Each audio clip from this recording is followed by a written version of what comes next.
5, 60대는 빚이 줄어든다고 하는데 40대는 빚이 대려 늘어난다고 하네요. 40대들의 빚이 평균 1억 1천만 원이랍니다. 깜짝 놀랄 정도로 빚이 많네요.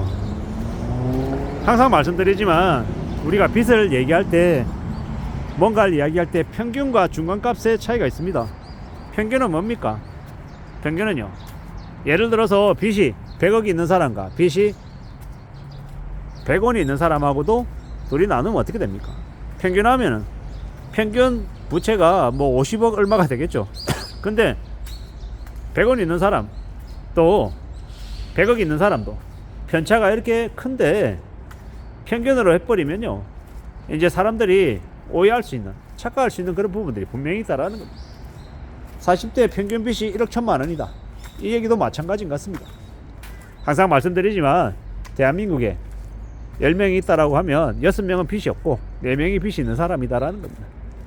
그렇기 때문에 빚을 평균이 1억 1천만 원이다라고 하면 저기에 60%의 빚이 없는 사람들까지 포함이 되어서 평균이 된 거다, 이렇게 봐야 되는 거죠. 그러면요, 실제로 1인당 평균 빚이 실질적으로 얼마겠습니까? 1억 천이 아니라 한 2억 5천, 2억 6천, 2억 7천 이 정도 될 수 있다라고 봐야 되는 거죠.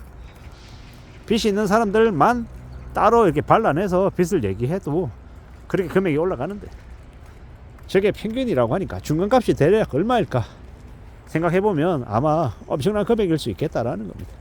우리가 이때까지 빚을 너무 쉽게 생각했습니다. 너는 왜 빚을 겁내냐, 빚 내는 걸 왜 그렇게 두려워하느냐, 그러니까 네가 자산이 그거밖에 없는 거다, 이렇게 쉽게 얘기했습니다. 근데 잘 생각해보자고요. 우리가 빚을 잘 활용하는 사람들은 그 빚을 이용해서 부를, 자산을 늘릴 수 있겠죠. 근데 전부 다 그런 게 아니라 그렇게 빚을 이용해서 자산을 늘리는 사람들은 소수다라는 겁니다.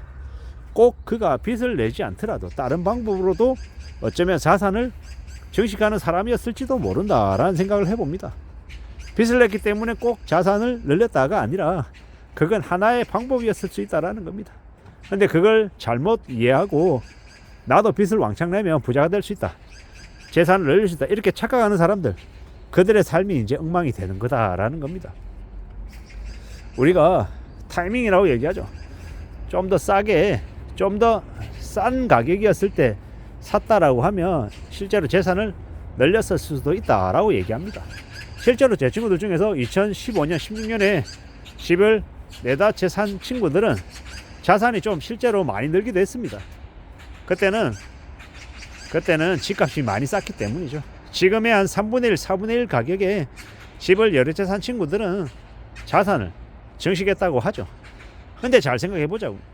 그거조차도 자신이 팔아서 현금화해서 통장에 가지고 있어야, 그래야 그게 진짜 자기 돈이다라는 겁니다. 그게 아니라 부동산만 여러 채 가지고 있으면요, 재산세 내야 돼, 관리비 내야 돼, 여러 가지 비용들이 더 늘어나서 나중에 삶은 어떨지 모르겠습니다. 많은 당장은 그 삶이 빚 갚느라고 빡셀 수 있다라는 겁니다.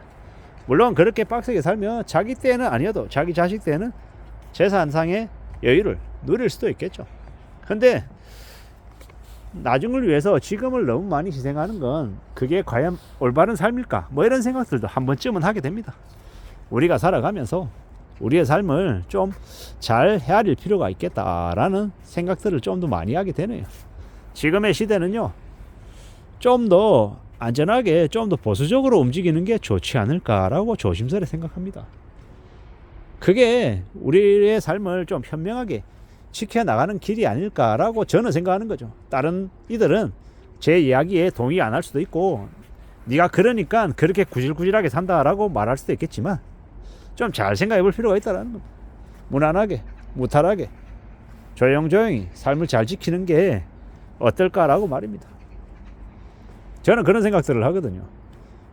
100만 원이 있다. 그러면 100만 원을 예금으로 넣으면 3% 이자를 만약에 받는다라고 하면, 예금 이자를 받는다고 하면 세금을 제하기 전으로, 세금이 없다고 가정하고요, 100만 원 넣으면 1년에 3만 원이 생기겠죠. 그리고 채권을 넣는다라고 하면 채권 7%짜리 넣으면요, 채권 이자 7%인 것들 받으면 7만 원을 버는 거죠. 그러면 이제 그 3만 원이든 7만 원이든 그걸 재투자해서 1년 뒤에 또 예금을 103만 원 넣든 아니면 107만 원, 7만 원치를 채권을 또 사서 그 다음 연도에는 107만 원에 대해서 7%를 또 받는다. 이런 식으로 계속 시간이 지나면요, 복리의 효과 때문에 이 돈이 돈을 부르는 그런 상황들이 만들어진다라는 겁니다. 근데 이게 매일매일 짜릿하고 매일 신나고 재밌는 일을 만들어 줍니까? 아니면 되게 지루합니까? 되게 지루하고 재미없는 일상들인 거죠. 왜? 배당금이든 아니면 채권 이자든 예금 이자든 1년에 한 번 나오니까요. 되게 지루하다라는 겁니다. 물론 요즘은요, 예금 이자도 매달 나오게 하거나 채권 이자도 매달 나오게 하는 형태도 있긴 합니다만은 대체로 그게 금방금방 나오는 게 아니어서 되게 사람들에게 지루함을 준다라는 의미에서 말씀을 드리는 겁니다.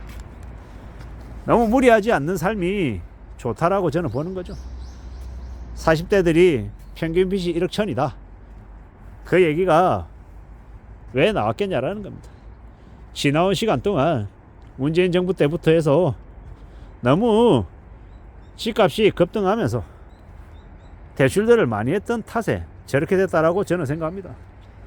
집값이 너무 가파르게 오르니까 대출을 무분별하게 해주니까 전자금 대출도 7억씩 해주니까 다들 이제 빚으로 집을 사고 자산가가 됐다라고 착각하며 소비가 늘어났던 것 같습니다. 근데 앞으로는 집을 사는데 그렇게 대출이 왕창 나오기도 어렵고 너무 쉽고 만만하게 뭔가 일이 풀리는 일은 아마 힘들 것 같습니다. 그러면 어떻게 되겠습니까?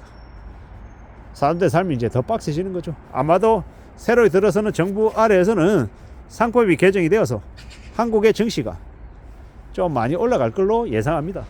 왜냐? 그렇게 해서 돈을 벌어야 그게 소비로 이어질 수 있기 때문인 겁니다. 그거 말고는 희망이나 기대가 나올 게 없기 때문에 아마도 상법 개정으로 방향이 쏠릴 것 같다라는 겁니다.